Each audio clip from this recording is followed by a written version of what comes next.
everybody, and welcome back to the Doom Lagoon. This time we're here doing something a little bit different. This is the very first episode of Swank Cocktail Hour with me, Doomette. So this year we told you we wanted to do a couple of different things with the channel.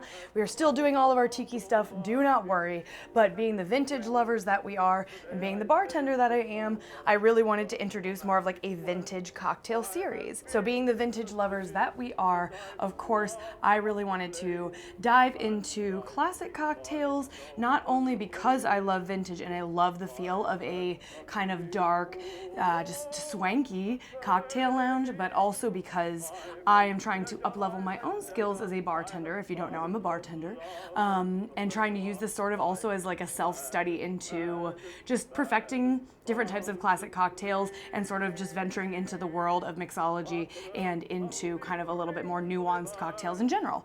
So still tiki is our main thing, but we're gonna do some of this Swank cocktail hour every now and then and show you how to make some classic cocktail drinks. Today we are going to start with the Manhattan cocktail, which is one of my personal favorite cocktails. I just love any sort of whiskey or bourbon cocktail in general, but the Manhattan is sort of as basic as it gets. Very few ingredients, very tasty, and sometimes considered by cocktail historians to actually be the first of the modern cocktails because of how it's built. So where did the Manhattan come from and how old is it exactly? Like so many cocktails, especially tiki cocktails, which we've talked about in a lot of our tiki videos, there are so many conflicting stories about where different cocktails came from, who invented them, who came up with it first, which version is the correct and most classic variation. And the fact of the matter is, some of these cocktails are so old that there just isn't as much documenting of these types of things for us to necessarily be able to always prove it. But the Manhattan has a lot of different stories. The first time we see the Manhattan mentioned in actual print was in 1882 in a local New York newspaper called The New York Letter. The excerpt from this newspaper said, "It is but a short time ago that a mixture of whiskey, vermouth, and bitters came into vogue. It underwent various names: Manhattan cocktail, Turf Club cocktail, and Jockey Club cocktail. Bartenders were sorely puzzled what was wanted when it was demanded, but now they are fully cognizant of its various aliases and have no difficulty when it is encountered." So we know it's at least as old as 1882. But where did it actually originate? So it was in 1945 that a columnist reported that the origins of the Manhattan cocktail went as far back as 1874, named for a bar called the Manhattan Club, which was located in the mother of Winston Churchill's mansion, I guess. And she was holding a party there, and supposedly this cocktail was created at this party in honor of her. So supposedly 1874 December, she is in this mansion, this cocktail club is located in this mansion, and this cocktail is created in honor of her at this party. So this was widely kind of accepted as the origins of the Manhattan for a really long time, and it's actually incorrect. Again, there are lots of different stories, and it's hard to say exactly what's true, but we're pretty sure that this cannot be true because cocktail historians realized that it was only 2 days later after it was said that this party occurred that Lady Churchill gave birth to her son Winston. That's right, Winston Churchill. Now, being 1874, it is not very likely that Lady Churchill could have made it from New York, where the party happened, all the way back to England, where Winston Churchill was actually born, in 2 days. So we know that likely this is incorrect information, and it did not happen this way. So how did it happen? These days, the most widely and accepted version of the origin story of the Manhattan is that it was created by a bartender named Mr. Black, George Black, who had a bar in the early 1860s, 1870s, and it was here in this bar, his bar, the Manhattan Inn, that George Black created the Manhattan cocktail. This is the closest we have to proof, and that is because one of the bartenders that also worked in the area at the time claims to have eyewitnessed George Black creating the Manhattan cocktail. So somewhere between the 1860s and 1870s, when he was running this bar, George Black created the Manhattan cocktail. So let's drink it. That can satisfy me. the man that seeks rockin' on the deep sea. I mean the deep blue sea. Now, as I said, a Manhattan has very few ingredients. You will find lots of variations online. You can always adjust this to your own taste. This is just the most classic version. I think that is the most widely accepted and you will find the most often. But remember that, you know, everything in cocktail making, everything in anything is really up to your own taste. So you can always adjust these ingredients, but always try with this classic version and then see how you like it. So the Manhattan is classically known to be a stirred cocktail. It's served up, meaning stirred with ice to chill it, and then poured into the glass without ice, so it doesn't continue to dilute, essentially. We're gonna make two different versions today, because I actually often go into bars, and when I order a Manhattan, they usually ask me if I want it shaken or stirred, and if I want it up or on the rocks. So just for curiosity's sake, I personally have always drank a Manhattan up and stirred, but we're gonna try them both and see what happens. All right, so the first version we're gonna make is the most classic version, which is going to be our up stirred Manhattan cocktail. All right, so first you're gonna need a rye whiskey. You can also use a Canadian Club whiskey. This is often mentioned in different variations of the recipe. I'm using Rittenhouse Rye today. I'm gonna take 2 ounces of your rye whiskey. Oh, actually, I don't know if I'm gonna have enough to make 2. Yeah, we'll make it work. All right, 2 ounces of your rye whiskey right into your shaker tin or your mixing glass, whatever you like to use. I'm going to use 1 ounce red vermouth. Make sure that you keep your vermouth chilled. This is a fortified wine that will begin to oxidize once it's opened, so it will lose its flavor and its tastiness if you do not keep it chilled. All right, so we're going to do 1 ounce of red vermouth or sweet vermouth.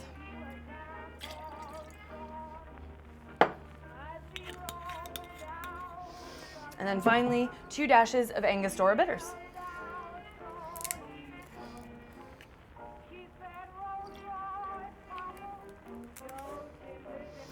Now, since this is meant to be a fairly spirit-forward cocktail, you don't want to dilute it too much if possible. We just want a right amount of dilution. So I'm gonna mix it with 1 big rock, place it in your shaker. Then I'm gonna take just another ice cube, just a regular ice cube. I'm gonna take the back of my bar spoon and just kind of gently tap it against, whew, that worked out. Tap it against and break the ice cube and put those couple of little broken pieces in there. So the small pieces will kind of help to add a little bit of dilution, while the big rock is gonna help to just give it texture without like melting too much, essentially.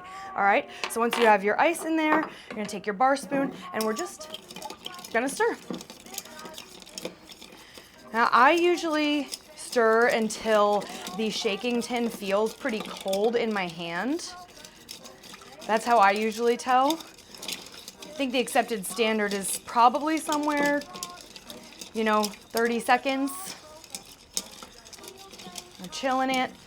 Big point here again, just to chill it.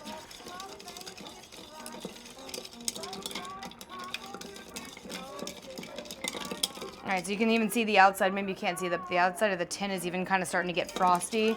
So I know it's pretty well chilled at this point.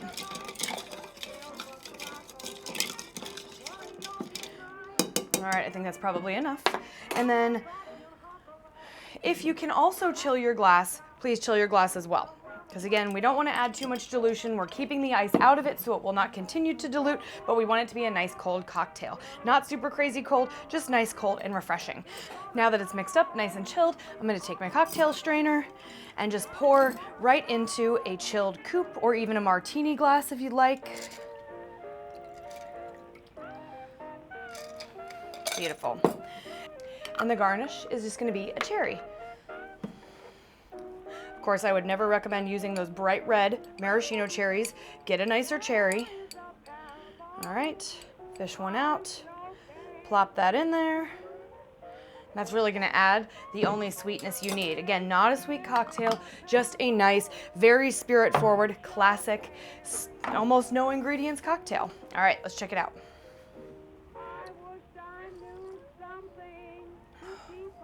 Oh my gosh, yes. So it's so similar to an old-fashioned, just slightly different. I don't know how else to describe it. It's like an old-fashioned, but different. If you like old fashions, it's likely that you would enjoy a Manhattan, especially if you get your old fashions with a rye whiskey, which I always do.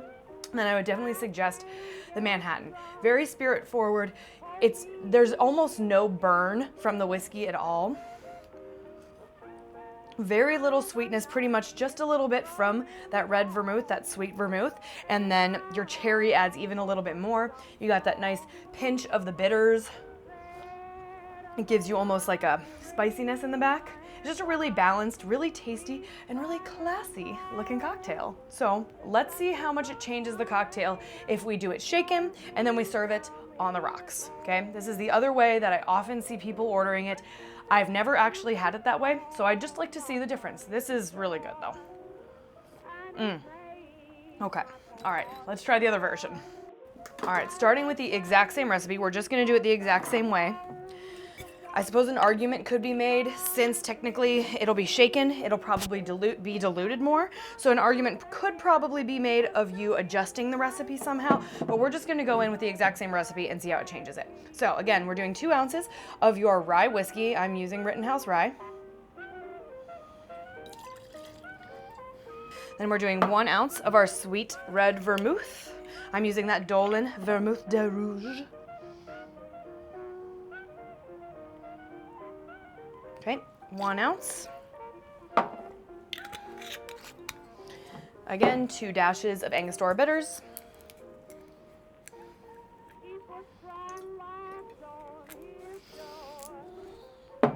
And now this time we're gonna start the exact same way. We're gonna put a big cube, big rock into the shaker tin, and then a small kind of cheater cube, as they say. So either a smaller ice cube broken up or a little bit of crushed ice. Okay, so I got my smaller cube. I'm gonna break it with the back of my bar spoon, crack it, put them in there. That's again gonna help dilute, and the big rock is gonna help to add aeration and texture, okay? Go ahead and put the lid on, and we're gonna shake. I'm gonna say probably about 15 seconds.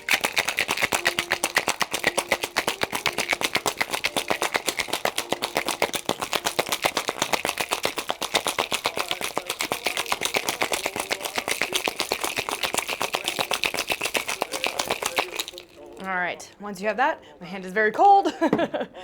I'm gonna go ahead and take the top off of my shaker. Take your top off. Okay, there we go. Oh yeah, so there are so many bubbles. I don't know if you can see that, but it's super bubbly.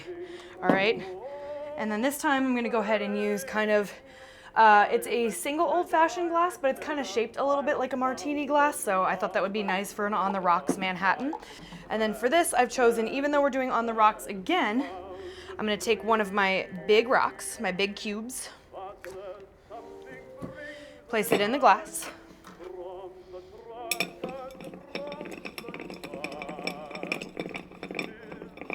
And from here, I'm going to strain the shaken Manhattan out of the shaker tin, leaving the dirty ice behind. So just straining it right over a brand new rock of ice.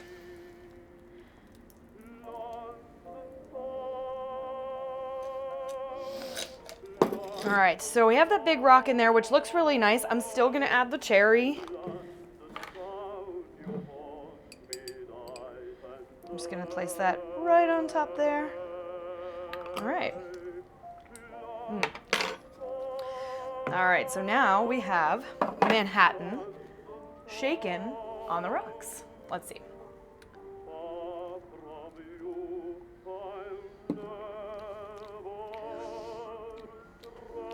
Okay, it's still really good. It definitely, compared to this one, feels watered down, but if I hadn't just drank that one, I would really enjoy this, I think. The sharpness of the whiskey is definitely toned down even more, and actually it doesn't have quite a, I don't want to say syrupy, but this one that's up